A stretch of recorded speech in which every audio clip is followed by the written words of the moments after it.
Praise the Lord. இயேசுவுக்கே புகழ், இயேசுவுக்கே நன்றி. எனக்கு மிகவும் பிரியமானவர்களே, உங்களை இந்த நாளிலே சந்திப்பதில் பெரும் மகிழ்ச்சி அடைகின்றேன். இந்த பாக்கியத்தை எனக்கு தந்த இறைவனுக்காக நன்றி செலுத்துகின்றேன். நாம் கடந்த பகுதியிலே தாவீது வரைக்கும் பார்த்தோம். நோவாவிலிருந்து தாவீது வரைக்கும் நாம் கடந்து வந்துவிட்டோம். இப்பொழுது தாவீதிலிருந்து பாபிலோனிய அடிமைத்தனம் செல்வதற்கு முன்பாக இருக்கும் அரசர்களை பற்றி பார்ப்போம். இந்த தாவீதுக்கு பிலவட் என்று பொருள். பிலவட் என்றால் பிரியமானவன். தாவீதினுடைய மகன் சாலமோன், தாவீதுக்கும் பெத்செபாவுக்கும் பிறந்த மகனான சாலமோன் அரசராகிறார். சாலமோன் என்றால் ஹிஸ் பே மேக்ஸ் பீஸ், அவர் வெகுமானம் எனக்கு அமைதி தரும் என்று பொருள். சாலமோனுக்கு அடுத்தபடியாக ரெஹோபாம் வருகிறார். ரெஹோபாம் என்றால் enlarge or set free. Enlarge என்றால் விரிவாக்கம், செட் ஃப்ரீ என்றால் விடுதலை. ரெஹோபாம் சாலமோனுடைய மகன். இவர் தெற்கிலே ஆட்சி செய்கின்றார், யூதாவினுடைய அரசபையை ஆட்சி செய்கின்றார். இவர்களுக்கு கிளர்ச்சியாக ஜெரோபாம் வடக்கு ஆட்சியை செய்கின்றார். இப்பொழுது தாவீதினுடைய அரசாட்சி இரண்டாக பிரிந்து விடுகிறது. வடக்கு இஸ்ராயல் தேசமும் தெற்கு யூதா தேசமாக மாறுகின்றது. இந்த தெற்கு தேசத்தை ஆள்கின்ற யூதாவினுடைய வழி வந்த தாவீது, சாலமோனின் வழி வந்த ரெஹோபாமினுடைய பிள்ளைகள் ஆட்சி செய்கிறார்கள். இவர்களை பற்றி நாம் பார்ப்போம். ரெஹோபாம் அடுத்தபடியாக அபிஜா வராரு.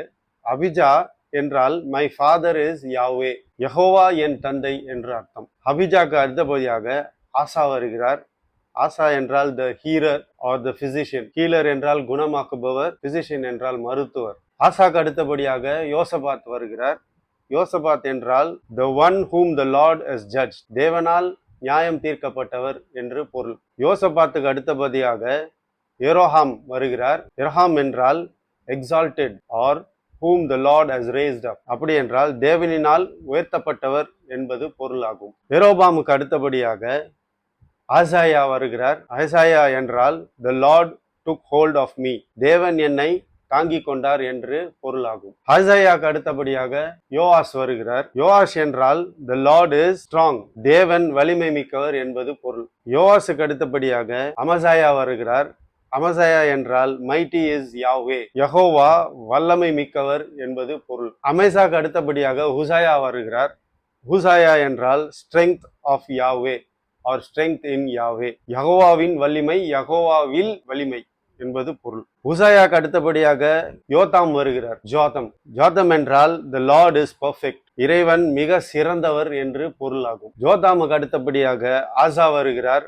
ஆசா என்றால் possesses, seize, take hold of, பற்றி கொள்ளுதல் அல்லது ஆட்கொள்ளப்பட்டு என்று அர்த்தமாகும். ஆசாவுக்கு அடுத்தபடியாக ஹெசேக்கியா அரசர் வருகிறார். ஹெசேக்கியா என்றால் த ஸ்ட்ரெங்த் ஆஃப் யாவே, யெகோவாவின் வலிமை என்பது பொருள். இந்த ஹெசேக்கியா ராஜா தான் எனக்கு வாழ்வை நீர் கூட்டி தாரும் ஆண்டவரே என்று ஜெபிக்கின்றார். அதனால் அவருக்கு ஆண்டவர் 15 வருடங்கள் கூட்டி சேர்க்கின்றார் வாழ்க்கையை. ஹெசேக்கியாவுக்கு அடுத்தபடியாக மனசே வருகிறார். மனசே என்றால் காசிங் டு ஃபர்கெட், என்னை மறக்க செய்தவர் என்று பொருள். மனசேக்கு அடுத்தபடியாக ஆமோன் வருகிறார். ஆமோன் என்றால் எக்ஸ்பர்ட் அல்லது நிபுணர் என்று அர்த்தமாகும். ஆமோனுக்கு அடுத்தபடியாக ஜோஷேயா வருகிறார். ஜோஷேயா என்றால் ஃபவுண்டட் பை யாவே, யெகோவாவால் நியமிக்கப்பட்டவர் என்று பொருள். ஜோஷேயாக்கு அடுத்தபடியாக யோயாக்கிம் வருகிறார். யோயாக்கிம் என்றால் whom the Lord raised up or established, அப்படி என்றால் தேவனால் உயர்த்தப்பட்டவர் என்றது பொருள். இந்த யோயாக்கிமுக்கு அடுத்தபடியாக எக்கோனாய்ச்சின் என்ற அரசர் வருகிறார். இவர் உடைய அர்த்தம் என்னவென்றால் and whom the Lord upholds, will uphold and did uphold, அப்படி என்றால் தேவனால் உயர்த்தப்பட்டவர், தேவனால் கட்டமைக்கப்பட்டவர் என்பது பொருளாகும். இந்த ஜெஹோயாக்கின் தான் கடைசி அரசர், யூதாவினுடைய கடைசி அரசர், பாபிலோனிய அடிமைக்கு செல்வதற்கு முன்பாக. இவருக்கு அடுத்தபடியாக ஜெதேக்கியா வருகிறார். ஜெதேக்கியா அரசர். ஜெதேக் என்றால் the Lord is righteous, தேவன் நியாயம் தீர்ப்பவர், தேவன் நீதியாயிருக்கிறவர் என்பது பொருள். இவர்கள் செய்த பாவங்களின் நிமித்தம் தேவன் இவர்களை பாபிலோனிய அடிமைத்தனத்திற்கு விட்டுவிடுகிறார். இது கொரிந்தியர் ஆகமத்திலும் நீங்கள் படிக்கலாம். நீங்கள் எவ்வகை பாவத்தின் மீது நாட்டம் கொள்கிறீர்களோ அந்த பாவத்திற்கு தேவன் உங்களை விட்டு விடுவார் என்று அந்த பொருள் இங்கேயும் விளங்குகிறது. இதில் ஒரு சில அரசர்கள் தேவனுக்கு பிரியமா இருந்தவர்கள், ஆனால் அவர்கள் மொத்தத்திலே பாவம் செய்ததினால் இவர்களுக்கு தண்டனை தீர்ப்பு வழங்கப்படுகிறது. இது நீங்கள் 2 குறிப்பேடு 35வது அதிகாரத்திலே பார்க்கலாம். அதற்கு பிறகு 2 சாமுவேல் 12:10 வாள் இவர்கள் குடும்பத்தை விட்டு நீங்காது என்று அங்கே ஒரு தீர்க்க தரிசனம் உரைக்கின்றார். ஜெக்கொனாயச்சின் அவர்களுடைய குடும்பத்தை விட்டு வாள் நீங்காது, இவர்களே அண்ணன் தம்பிகளுக்குள் அடித்து கொண்டு மரித்து போகிறார்கள். இறுதியாக எரேமியா 36:30 அங்கே உரைக்கப்பட்ட தீர்க்க தரிசனத்தின்படியாக யாருமே தாவீதினுடைய அரியணையில் அமர மாட்டார்கள் என்று அங்கு உரைக்கப்பட்ட தீர்க்க தரிசனம் நிறைவேறியது. நெபுகத்நேசர் பாபிலோனிய மன்னர் வந்து இவர்களை கைப்பற்றுகிறார்கள், எருசலேமை கைப்பற்றி விடுகிறார். எருசலேம் ஏற்கனவே சிரியாவினாலும் அசிரியாவினாலும் எகிப்தினாலும் பாதிக்கப்பட்டவர்கள். அந்த நேரத்தில் நெபுகத்நேசர் மிகுந்த வல்லமையான ஒரு அரசராக உருவெடுத்து இவர்களை அடிமைகளாக எடுத்துக்கொள்கிறார். அப்பொழுது ஜேவாக்கிச்சின் 2 குறிப்பேடு 36:6-10 எசேக்கியேல் தீர்க்கதரிசியினுடைய புத்தகம் 1வது அதிகாரம் 1-3, 2 அரசர்களாகமம் 24வது அதிகாரம் 8-20 இதை பற்றி எழுதியிருப்பார்கள். இந்த நெபுகத்நேசர் இவர்களை வந்து சிறைப்பிடித்து இவர்களை கொண்டு செல்லும் பொழுது கடைசியான அரசர் செதேக்கியாவை விலங்கிட்டு அவருடைய கண்களை குருடாக்கி அவரை பாபிலோனுக்கு அழைத்து செல்கிறார்கள். இது எரேமியா புஸ்தகத்தினுடைய தீர்க்க தரிசன புஸ்தகத்தினுடைய 39வது அதிகாரம் 6-7 வசனம் இருக்கும். எசேக்கியேல் தீர்க்க தரிசன புஸ்தகத்துல 12வது அதிகாரம் 13வது வசனத்திலும் இது இருக்கும். செதேக்கியா அவரை வந்து குருடனாக்கி அவரை கூட்டி செல்கிறார்.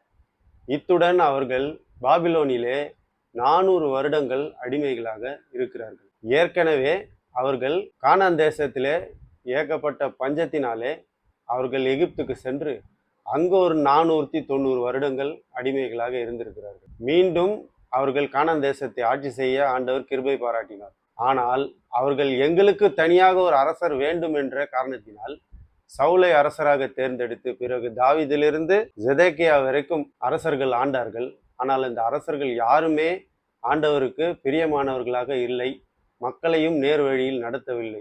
ஆகையால் ஆண்டவர் சினம் கொண்டு இவர்களை பாபிலோனிக்கு அடிமைகளாக விட்டுவிடுகிறார். நெபுகத்நேசரினுடைய அடிமையாக இவர்கள் அழைத்து செல்லப்படுகிறார்கள். 490 வருடங்கள் அங்கேயும் அடிமைகளாக இருக்கிறார். இப்பொழுது இயேசு 7 முறை 70 என்று கூறுகிறார். அந்த 7 முறை 70 என்பது இதுவும் குறிக்கிறது.